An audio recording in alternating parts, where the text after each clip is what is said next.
Hi, Nancy here with some nature notes. Have you ever wondered why woodland wildflowers bloom in early spring, April, May, and June? And other wildflowers, the ones out by roadsides and open areas, bloom later in the season? Well, it's because of sunlight. Early in spring, before the leaves come out in the forest, all of those wildflowers need to get that energy happening, get their flower out so that they can start making their seed for next year. The wildflowers that we have out now are a lot different than the ones that we have in the forest. These ones can be much taller, much more impressive for some as well. Let's take a look at some of them. Milkweed gets its name from the fact that its sap is the color of milk. It's the important host species for monarch butterfly caterpillars and a number of other species of insects. The nectar is also important for many insects as well. Any creatures that eat it, like monarch butterflies and the tussock moth, taste terrible, so other species don't eat them. Here we have St. Johnswort. St. Johnswort is another introduced species brought over from Europe accidentally this time. It has a problem in that when livestock eat the plant, it makes their muzzle area very susceptible to sunburn. The oil in the leaves is used for some types of cosmetics, and it's even used nowadays for making some types of medicine. Now, this plant, St. John's wort, gets its name because wort is the old English word meaning plant, and St. John's because it blooms around the time of the festival of St. John, mid-July. Right now in the latter part of July, we can see the Queen Anne's lace is blooming.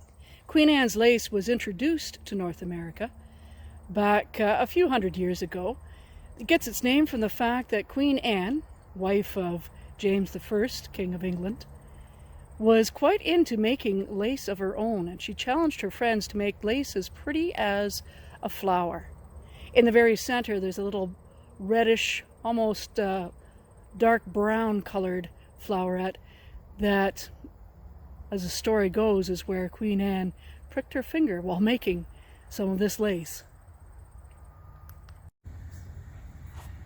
Queen Anne's lace has another name, known as wild carrot, because you can actually eat part of the plant. It smells kind of like carrots. And the seeds, later in the season, will actually turn into something that looks like a little nest. It's also known as bird's nest. The seeds taste like, well, kind of like caraway seeds.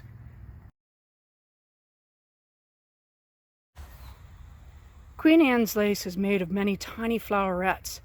And when we notice what that looks like for the leaf is a delicate leaf on a single stem. This one even has a little surprise. Some spittlebug eggs.